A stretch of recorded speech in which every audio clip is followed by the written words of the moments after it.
Bonjour. Est-ce que vous êtes à l'aise avec les accents? Ce n'est pas le cas de tout le monde. Donc, vous avez l'accent aigu et l'accent grave. Là, on ne s'occupe pour l'instant que des accents sur la lettre E. Donc, sur le E, pensez à la fusée. La fusée, elle a un accent aigu. J'espère que vous la reconnaissez, hein. Et la flèche, on entend le « est » qui est différent du « et ». Et là, c'est ce qu'on appelle un accent grave qui descend.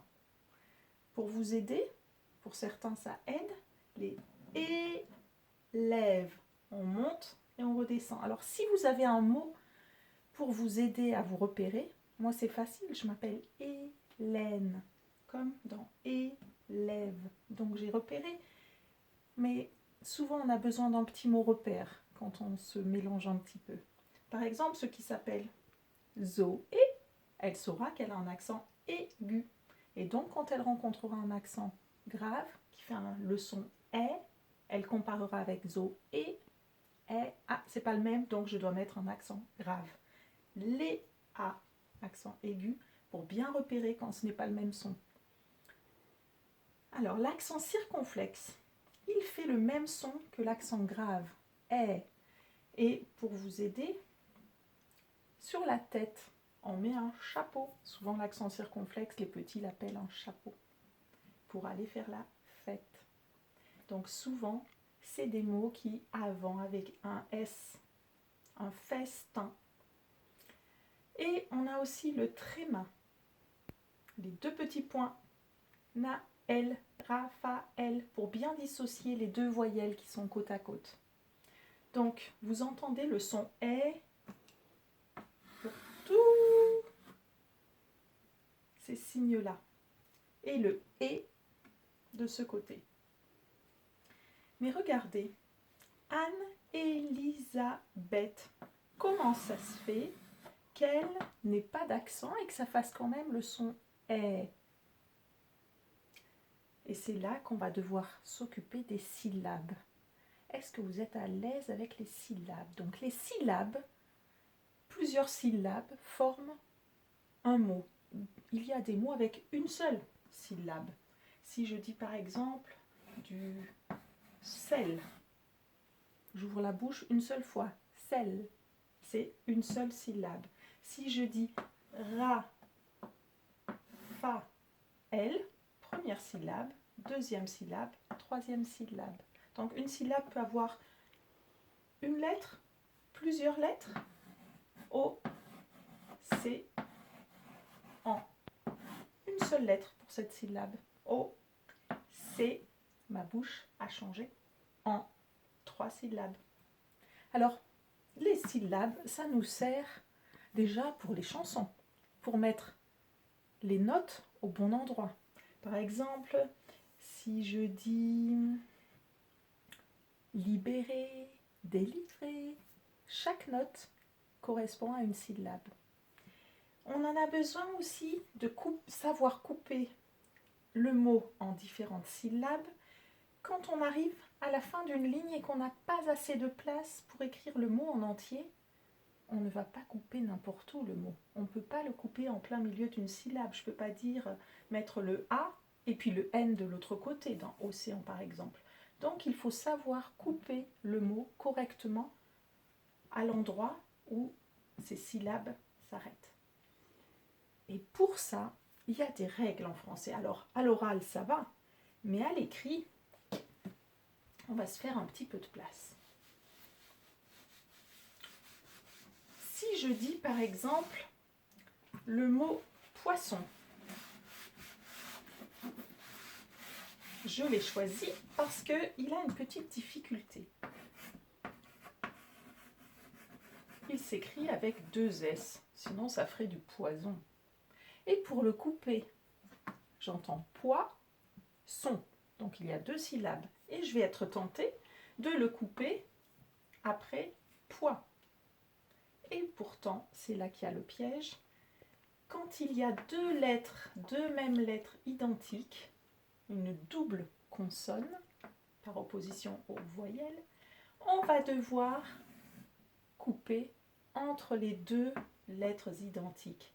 Alors je dis à mes élèves, attention, il ne faut pas qu'il y ait de jaloux. Un S de chaque côté, comme ça il n'y a pas d'histoire. Ça c'est pour vous aider à vous rappeler. Et pourtant je n'entendais pas le S de ce côté. Je n'entends pas poisson, j'entends poisson. Et pourtant, il faut bien séparer entre les deux.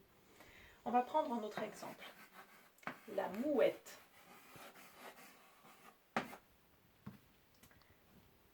Où est-ce que je vais séparer? J'entends mou, première syllabe.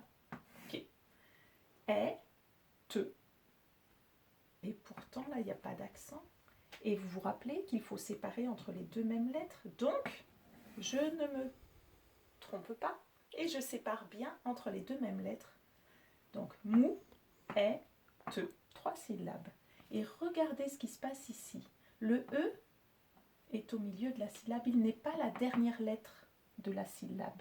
Et c'est ça, le truc à savoir. Parce que quand le E n'est pas la dernière lettre de la syllabe, il ne prend pas d'accent.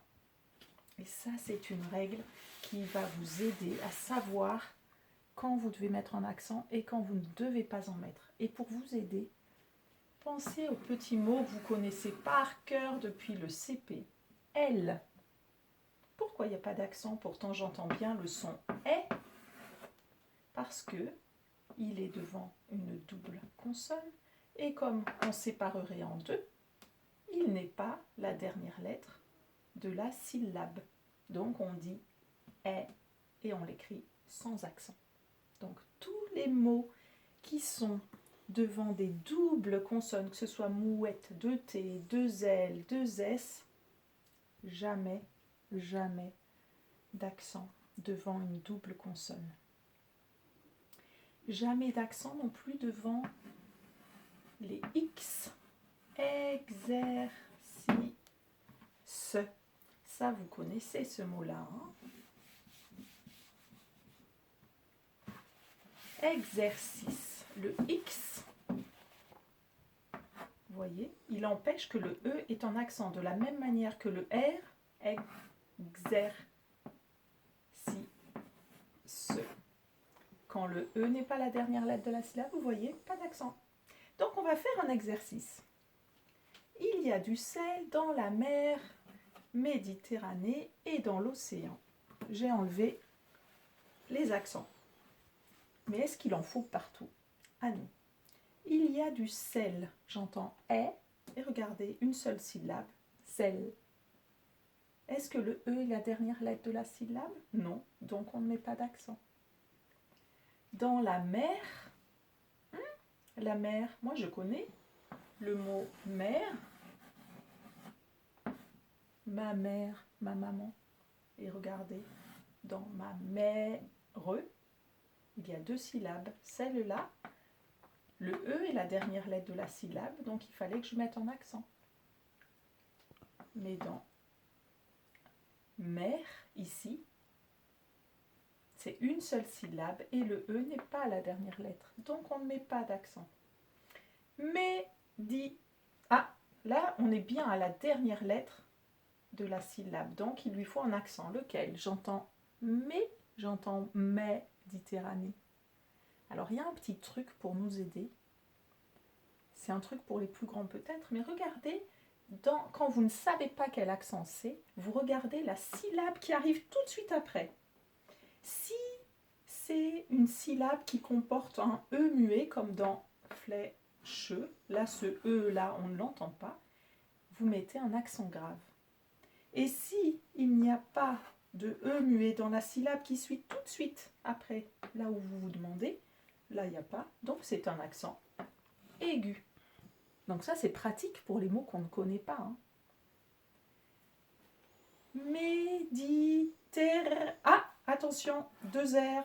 Donc comme la syllabe sera coupée en 2 ici, jamais d'accent sur le E de terre. Méditerranée, Méditerranée, Méditerranée, Méditerranée, aigu.